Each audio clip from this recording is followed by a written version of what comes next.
So let me get this straight. The First Step Act was passed in 2018.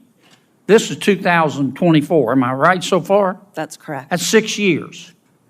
And in 6 years, you've let 30,000 criminals go, right? That's correct. And you don't have the slightest idea how many of them committed another crime and came back. I don't have that number in front of me today, And you sir. run the Bureau of Prisons. That's correct. And how many employees do you have? About 40,000 employees. Oh, my God. So how the hell are we supposed to figure out whether it worked? Your Senator, people ought to hide their head in a bag, Director, that you can't come here in front of this Congress and answer that question.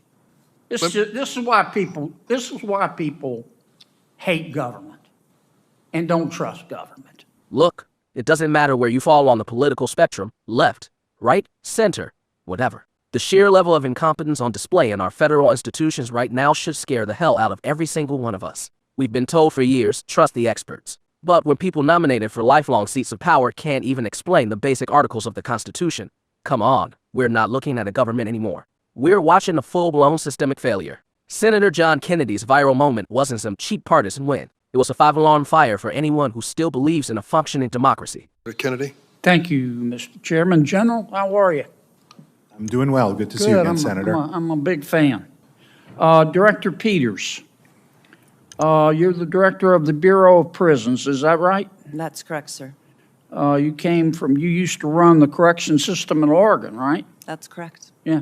Oregon legalized drugs, is that right? That's correct. Oregon's about to reverse that, is that correct? Senator, I'm not familiar with the policy proposed to reverse that. Oh, you just ignored Oregon? Oregon still has a very special place in my heart, sir. Okay. You haven't read any of the articles about the reversal? I haven't, Senator. You don't know anything about it? Correct, sir. Okay, wow. You're in charge of implementing the First Step Act, Director? That's correct. How many criminals have you released under the First Step Act? So First Step Act for the overall release since the initiation of the First Step Act is, I have that exact number in front of me. You don't know off Thought the I top of did. your head? Sorry, Senator. So 70% of those that were released, we have about 30,000 individuals that have been released since the passage of the First Step Act. All right, so you've released 30,000 criminals under the First Step Act. Okay? And how many of them, before you released them, did you contact any of their victims to say we're about to let this guy out? Senator, it's my understanding that that notification happens through the U.S. Attorney's Office, but I will check into that and get back to you. You don't know? Senator, I don't. Have you followed up with the U.S. attorneys to say, do you have a system to say, hey, we're about to let this guy out? Would we want to be sure the victim's contacted? As a former victim's advocate, I share that value, that victim notification should happen. I'll check on the process. And But you don't know if it's happening. That's correct, Senator. Wow. Okay, of the 30,000 criminals you let free, how many of them have come back? Have committed a crime again, hurt somebody else? So that number is one that we're still looking at as it relates to the recidivism rate for those that were released on the First Step Act. You don't have any idea? No, Senator. You don't have anybody at the Bureau that can count? I do not have that number in front of me today, So let me get Senator. this straight. The First Step Act was passed in 2018. This is 2024. Am I right so far? That's correct. That's 6 years. And in 6 years, you've let 30,000 criminals go, right? That's correct. And you don't have the slightest idea how many of them committed another crime and came back. I don't have that number in front of me today, And you sir. run the Bureau of Prisons. That's correct. And how many employees do you have? About 40,000 employees. Oh, my God. Oh, my God. General, I know you got a lot to do, but could you give us a hand here? And let's find out whether the First Step Act worked. And how many, if we've released 30,000 criminals after 6 years, our director here doesn't know how many have committed another crime and come back? Can you help us? Senator, I can certainly follow up on that issue. I will just say in terms of work we've done in the past, for example, on compassionate release. And going to the Bureau of Prisons, this is before Director Peters was there, and asking them for data on compassionate release, because that was one of the issues that has come up. How Excuse me for interrupting, but I'm not talking about compassionate release. No, I understand. You know, I'm my just saying- colleagues said, we were told that it would save money and it would be in the interest of public safety to release criminals from prison. I didn't vote for it, but the majority rules. And so Congress did it.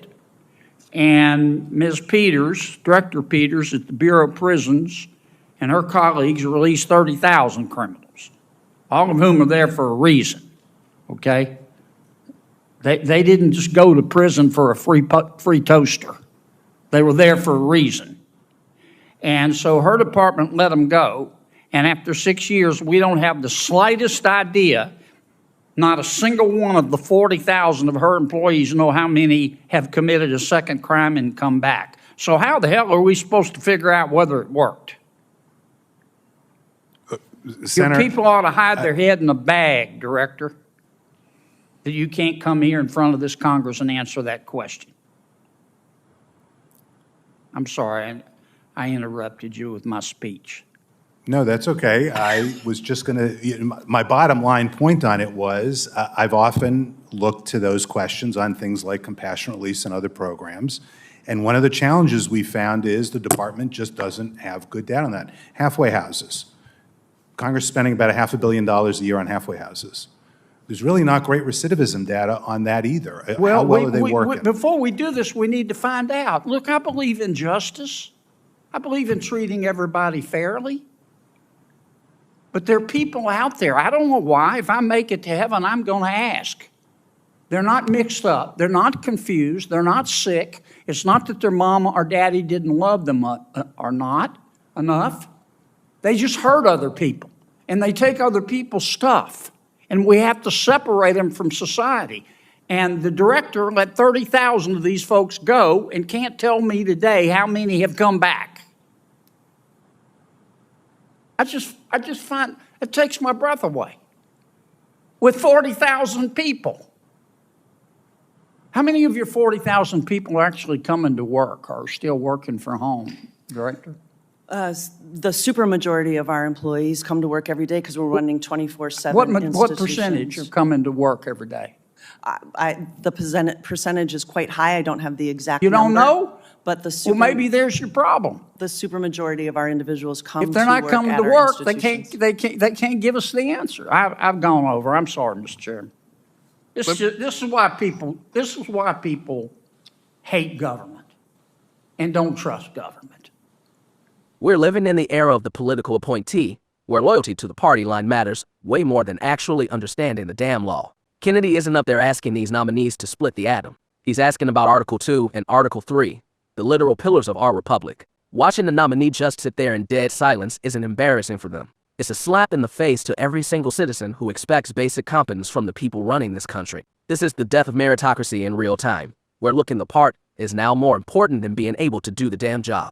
Let's break down the moment that broke the internet. Kennedy asks a question any high school civic student could answer, and the room goes quieter than a graveyard at midnight. His "oh my God" wasn't a punchline. It was pure, raw disbelief that someone seeking power over your rights doesn't even understand the document those rights come from. If we're serious, especially on the left, about wanting a government that actually works for people, we cannot keep making excuses for this. We cannot defend our team when they put players on the field who don't even know the rules of the game. That's not loyalty. That's dereliction of duty. Period. So why can't they answer? Because they've spent their entire careers in cushy echo chambers, surrounded by yes men, never challenged, never pushed. Then they walk into a real hearing, one sharp question hits, and the whole bubble pops. This isn't bullying. This is the bare minimum oversight we're supposed to have. We've been told these jobs are too complex for regular people to understand, only to watch the nominees themselves prove they don't understand the basics either. It's a rigged game, and Kennedy just stood up and called it out.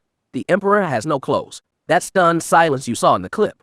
That's not a win for one party. That's a screaming red warning for the entire country. If we keep trading excellence for political convenience, we're gonna wake up one day, and the foundations of this republic will be dust. Here's the cold truth. We deserve better. We deserve qualified leaders who actually know what the hell they're doing. So tell me, has the bar for public officials hit the floor? Or is this the accountability we've been begging for all along? Let's hear it.